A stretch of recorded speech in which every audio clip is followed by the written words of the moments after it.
లేకులు రాకులు ఉన్నయేంటివి, లేకులను రాకులను ఆక్రమించుకున్నది ఎవరు, ఎందుకు ఇవన్నీ వీళ్ళు ఈరోజు అడ్డం పడుతురు ఏంది అనేది నేను అది ఇంకో సందర్భంలో వివరాలు చెప్తా అధ్యక్ష. అదేవిధంగా అధ్యక్ష, హరీష్ రావు గారిని చూస్తే అప్పుడప్పుడు మళ్ళీ ఆయన నా పేరు తీసుకున్నాడు అంటారు. పేరు ఎందుకు తీసుకోవాల్సిందంటే నువ్వు నిన్న మాట్లాడిన దాని మీద వాళ్ళ పేరు తీసుకుంటున్నా. ఆమన్గల్ మా అత్తగారు ఊరు అంటే నేను అత్తగారు ఊరికి రోడ్డు వేసుకుంటున్నాను. అత్తగారు వాళ్ళ ఊరు వదిలి 5 దశాబ్దాలు అయింది అధ్యక్ష. అత్తగారు వాళ్ళ ఊరు వదిలేసి 5 దశాబ్దాలు అయింది. ఫ్యూచర్ సిటీని వాళ్ళు పరిశ్రమల కాలుష్యంతో మొత్తం రంగారెడ్డి జిల్లాను సర్వనాశనం చేయాలని కుట్రపూరితంగా అత్యంత కలుషితమైన ఫార్మా కంపెనీలను అక్కడ పెడుతుంటే కలుషితమైన ఫార్మా కంపెనీలు అన్నిటిని ఒక దగ్గర కూడబెడితే అంతర్జాతీయ ఎయిర్పోర్ట్ కూడా కుప్పగూలుతుందని చెప్పి దాన్ని జాగ్రత్తగా జీనోమ్ వ్యాలీ ఏ విధంగా డిజైన్ చేసినామో అట్లా చేయడమే కాకుండా ఏమాత్రం కలుషితం లేని పరిశ్రమలకు భూములు కేటాయించాలి, దానికి అంతర్జాతీయ ప్రమాణాలు ఉండాలి, నెట్ జీరో సిటీ చేయాలి, ఏఐ హబ్ చేయాలా, స్పోర్ట్స్ హబ్ చేయాలా, ఎడ్యుకేషనల్ హబ్ చేయాలా, ఇట్లాంటివన్నీ మేము పెడితే వాటిని అడ్డుకోనికి ఆ రోడ్ అక్కడికి తీసుకెళ్ళి అధ్యక్ష రోడ్ ఆమన్గల్ కోసం వేయలేదు అధ్యక్ష, రోడ్ అత్తగారు ఊరికి వేయలేదు అధ్యక్ష. మా అత్తగారు రోడ్డు కావాలంటే సొంత పైసలతోనే అంతకంటే పెద్ద రోడ్డు వేసుకున్నట్టు అంత శ్రీమంతులే అధ్యక్ష. వాళ్ళు ఏమంత పేదోళ్ళు కాదు. నేను రోడ్డు వేస్తే వాళ్ళు బాగుపడేటంత పరిస్థితి ఏం లేదు. మా అత్తగారు ఎవరో మీకు కూడా బాగా తెలుసు అధ్యక్ష. అధ్యక్ష, ఔటర్ రింగ్ రోడ్డు నుంచి రీజనల్ రింగ్ రోడ్ ఎక్కడైతే వస్తుందో ఈ రెండింటి మధ్యలో రేడియల్ రోడ్స్ ఒక్కటి కాదు అధ్యక్ష, 11 రోడ్లు డెవలప్ చేయాలని ఈరోజు ప్రతిపాదనలు తెచ్చినాము.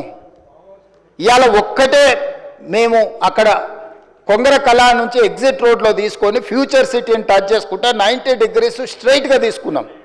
నేను స్ట్రైట్గా హరీష్ రావు గారిని నేను అడుగుతున్నా సూటిగా, ఇంకొక ఆయనకైతే సరే ఆయనకు నేను మాట్లాడేది అర్థమైతే అర్థం కాదో నాకు తెలియదు, కానీ వారు ఇక్కడనే ఉన్నారు కాబట్టి వారిని అడుగుతున్నా.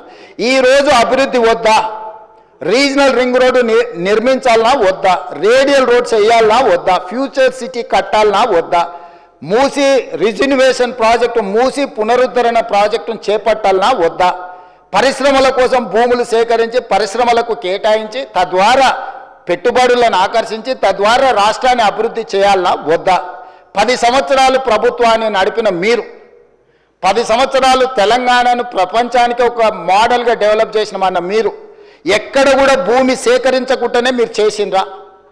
ఈరోజు మీరు మల్లన్న సాగర్ బాధితులకు మల్లన్న సాగర్ భూ నిర్వాసితులకు మీరు చేయాలంటున్నారు. మల్లన్న సాగర్ భూమి ఎవరు సేకరించారు అధ్యక్ష? అధ్యక్ష, ఎవరి ఫామ్ హౌస్ దగ్గర ఈరోజు వారు అడిగితే నేను విచారణకు ఆదేశించడానికి సిద్ధంగా ఉన్నా అధ్యక్ష. కొండపోచమ్మ ప్రాజెక్టు నుంచి ఫామ్ హౌజులకు డైరెక్ట్గా కాలువలు తీసుకున్న వాళ్ళు ఎవరు?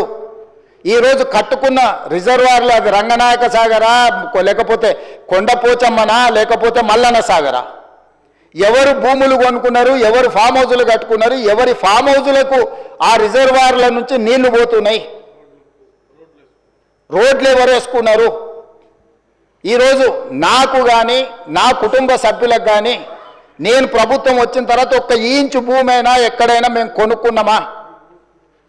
అది ఫ్యూచర్ సిటీ కాదు, 4 బ్రదర్ సిటీ అని, 4 crore brother and sisters city అధ్యక్ష. 4 కోట్ల తెలంగాణ సోదరులు సోదరీమణుల యొక్క సిటీ అధ్యక్ష.